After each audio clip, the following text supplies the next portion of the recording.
issues that affect the life of the masses, you are going to actually have some responses.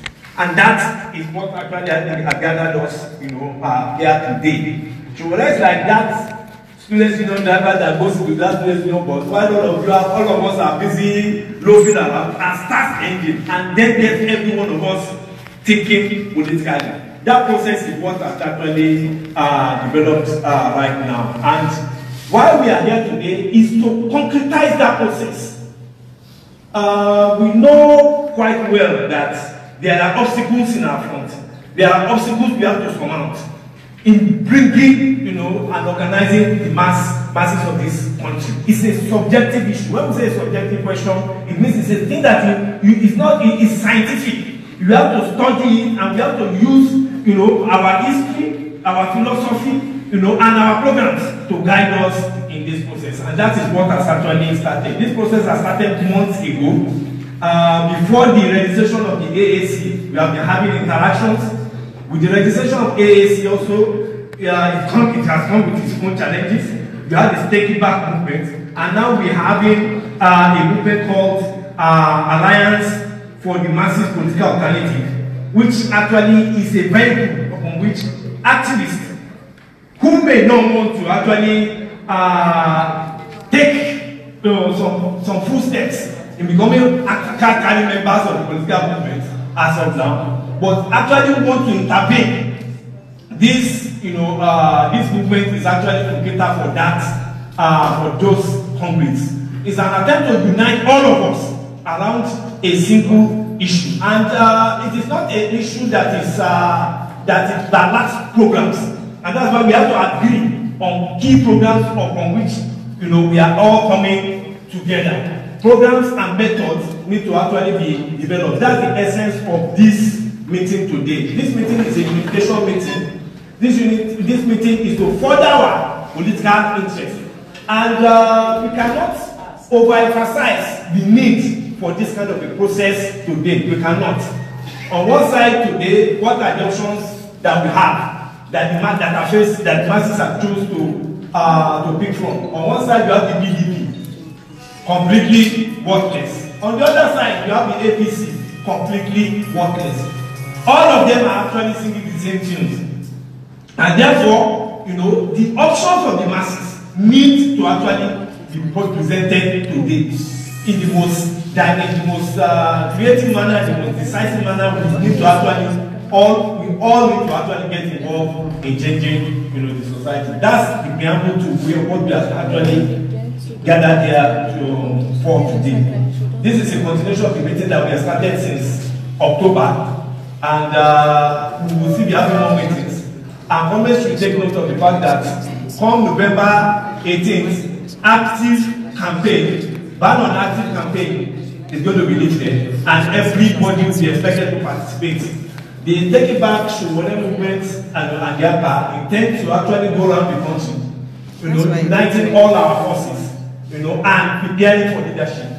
And you also must take cognizance of one reality, that for us to take power in this country, it requires that each one of us must be prepared psychologically and politically, to actually provide the alternative.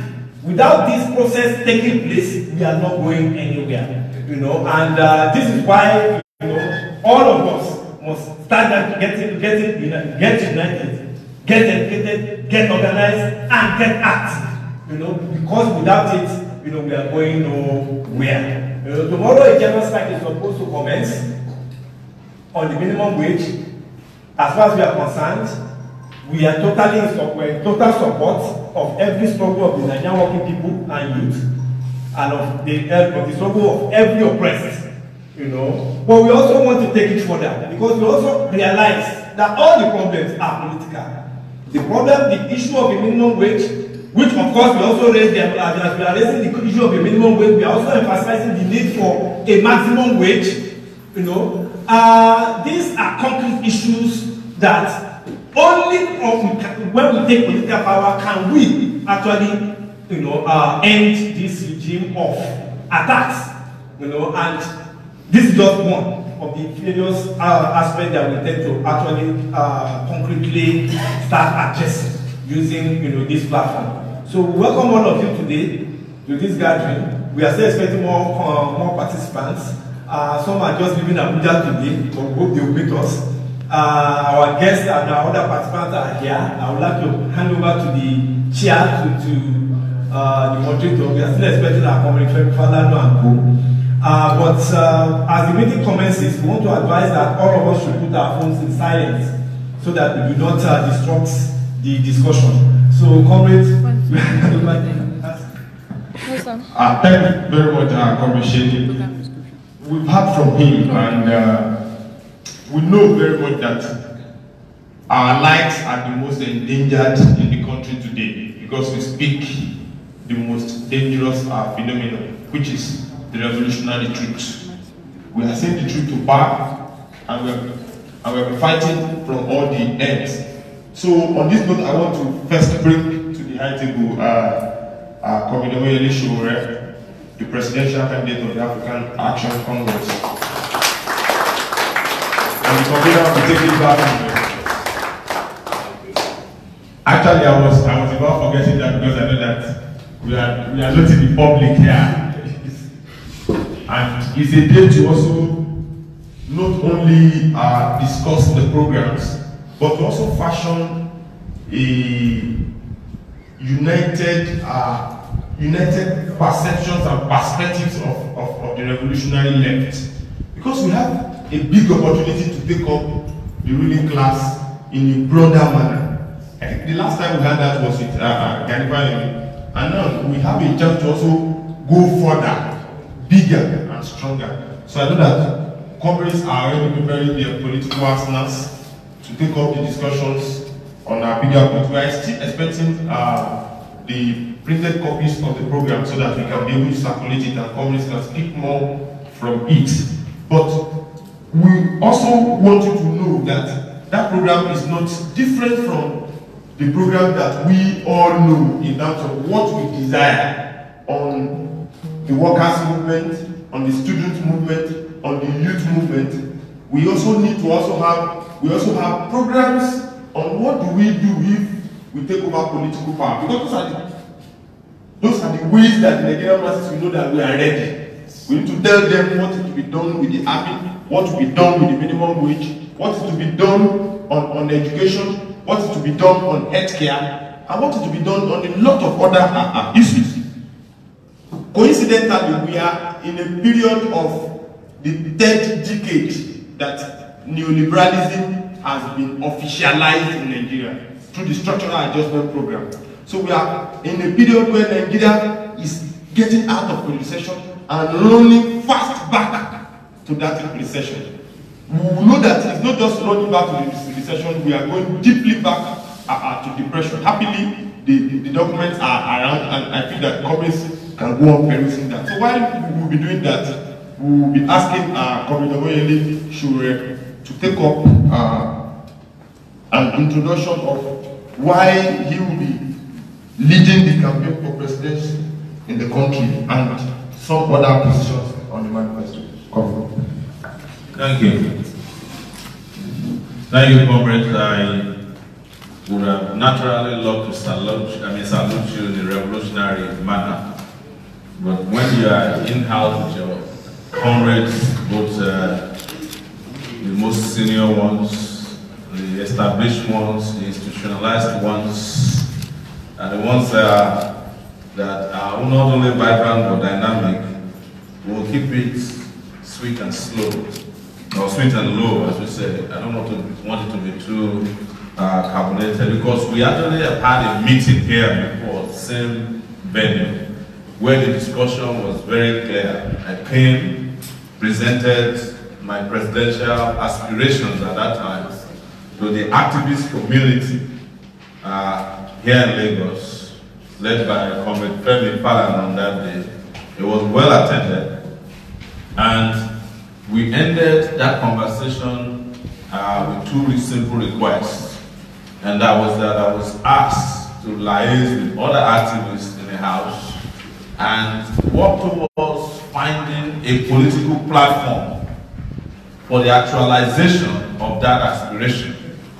And we went to work and tried the best we could to find if we could use any of the existing political platforms to actualize that aspiration. Unfortunately, it did not happen. But we were lucky that in the process of looking for a platform to work with, we found an opportunity to create our own political party. And that was how the African Action Congress was formed some 2 months ago. So I'm back not to tell any news stories, but to submit to the House that we have now found a political platform, and as of this moment, I have become a candidate. I'm no longer an aspirant planning to become the president of the Federal Republic of Nigeria. But we don't want that to be used as a fait accompli. It is not to be said that simply because we have now had a political platform, I'm a presidential candidate, I should not report back to the House.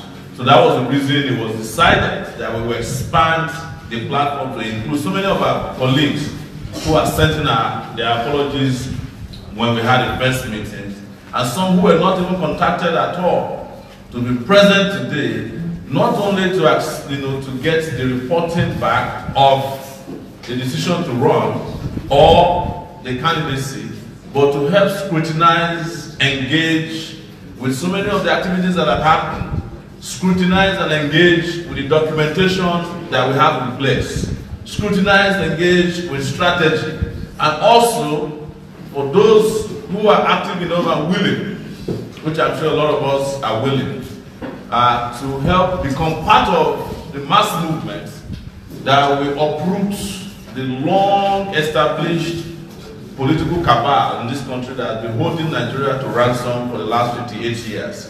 I think, and I believe that the best opportunity we have yet after 1999, 1999 was the time we took no chance at all. We had a chance, but I think we were misdirected.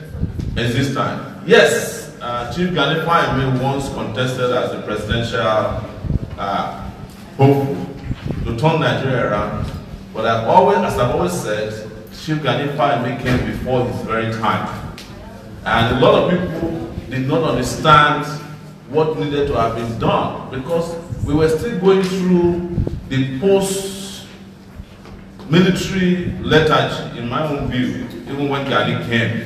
Not many people at that point even believed in the transition program when Gani was running for office. Not many people could trust the system. And I'm not saying in any way that we have trusted the system enough to believe that it will deliver on our aspirations and our agenda for a progressive and prosperous Nigeria. No. But I'm saying that there is no process in Nigeria today, no matter how acceptable or unacceptable it is, that has not had our input for it to even make any sense or meaning at all. What am I trying to say? Every time there is a transition program in this country, either from the military to a civilian democracy or monontocracy, as I like to call it, they need the activists to put a stamp on it. Whenever there's an election, even when we are not participating, they still need us to say it is free or fair. Whenever there is a selection, as they do it, they need to watch our countenance to see if we are upset or not about it. Whenever there is increment in prices of any product controlled by the government, they need to hear us out. In the process, unwittingly, a lot of us have been built into this state of lethargy. Somehow, the activist community, not all of us, have become the neck upon which the rotting system is rotating by virtue of either direct connivance in some cases or unwilling participation. It is, I said this so as to describe to the House how I came to the conclusion that this is our best time, because we can radically move away from the established norms of helping them to certify elections and participate in the electoral process to the best of our abilities, and then take on this system, take it over, and use it in the interest of our people. Why am I saying that? Within a short time, and I'm saying we started out some 8 months ago, became a political party 2 months ago. As of today, in terms of being in public consciousness, without a private jet, without $1 billion naira or several billions of dollars, without a foreign lobbyist, without even an opportunity to have equal opportunity expression in the mainstream conventional media, we have become one of the most popular presidential aspirants and then eventually candidates in Nigeria today. I'm saying it because on my way here, I was reading This Day newspaper. And you know how hard it is for This Day to tell the truth, right? They admitted that a poll had just been held, and in that poll they said there are 8 leading presidential candidates in Nigeria. And they of course named Buhari and Atiku as #1, which is an insult, but said that Sowore is #3. Yes, that is with no one of those social political arsenal of see and buy, the Nigerian army, the Nigerian police, INEC on your side, the news media on your side, EFCC on your side, civil defense on your side, international organizations on your side, ambassadors on your side, everybody. We're just working based on raw Nigerian passion for change. Revolutionary change, and look at where we are. So I am very, very convinced that if we can take this opportunity and take on this particular moment to bond together again. I've not seen so many of us in how many years, a long time ago, but we have always been spiritually connected. If we can bond together once again, this is the best time to take on these guys and wipe them out of the system. I'm telling you, and it will be the last push.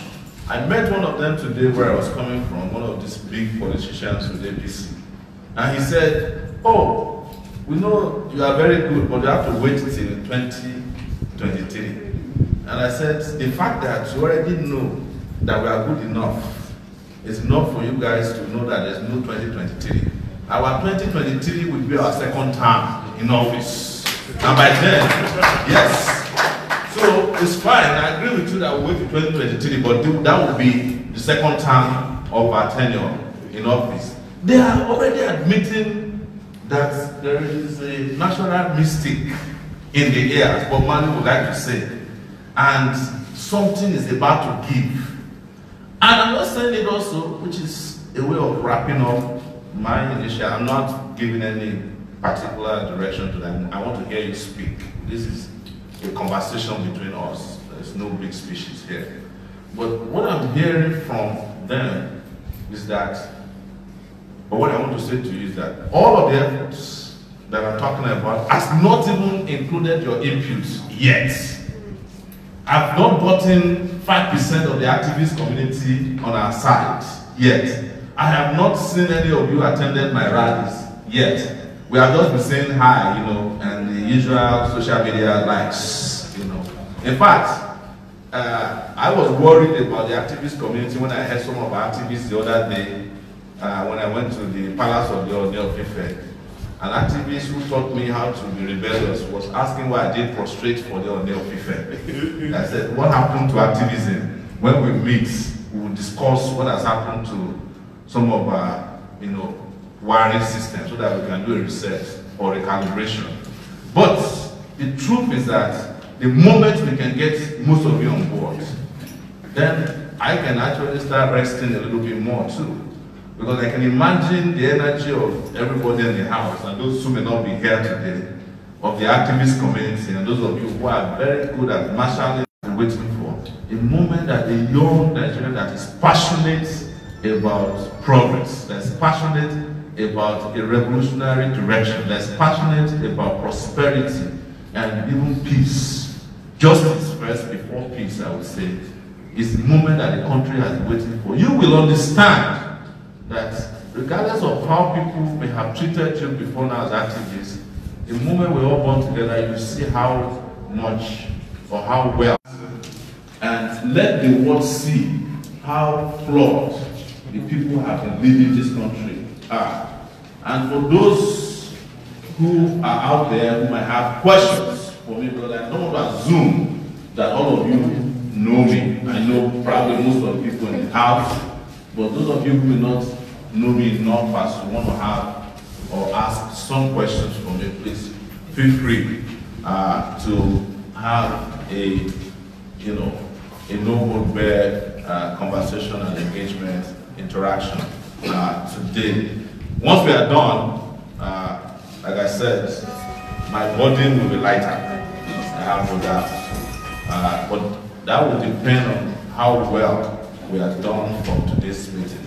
I thank you very much again for coming individually and collectively, and I will say, Naluta continua, Victoria Sana. Comments we have from Commander Shure. We want to have a robust engagement today. And that is why this meeting, like you said, is going to be very critical. This is one of the most critical periods in this movement, in this campaign. And I know that a lot of governments are eager to take up the position. But I want us to make sure that our positions not only engage the programs, you get it, but give masterly resolutions and patterns. I trust that that will happen. So, please, you have to stand by. Come value. Greatest Milander. We are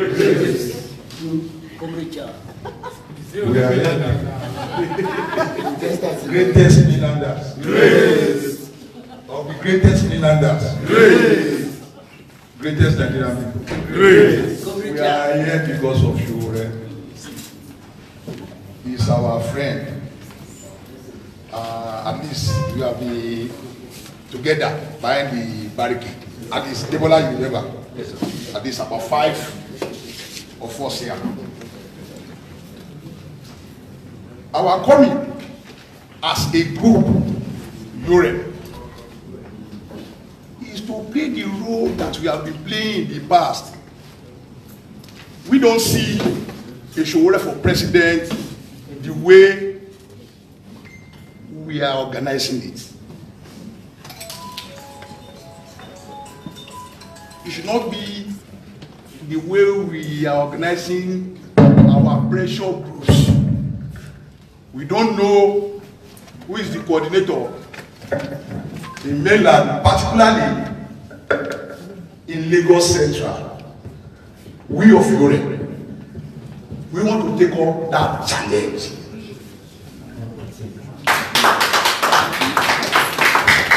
Those who are coordinating this process, let us have a solid link. I know that at least we have about 3,028 polling units. 397 mainland, 608 Shomolu, if you break it down. So the first practical step, if campaign is starting on the 18th, is for us to identify who will be our agent in all these polling units. Aside that, 2 other canvassers in all the polling units. If we are lucky, we may have to get about 5 persons. But minimum, we should have at least 3 persons. We may not be part of the movement to maybe Akure or other areas, but in our area, and like my sister was just laughing when she was giving us these answers, we need any show rest with there. We will continue to organize in your name, and maybe one of you at least your rally, one of your rallies, maybe the last weekend of December, we are ready and we are willing to host. Aside people who are coming from outside, we meet minimally 2,000 persons on our party for mainland. So we just need give us enough materials to work with.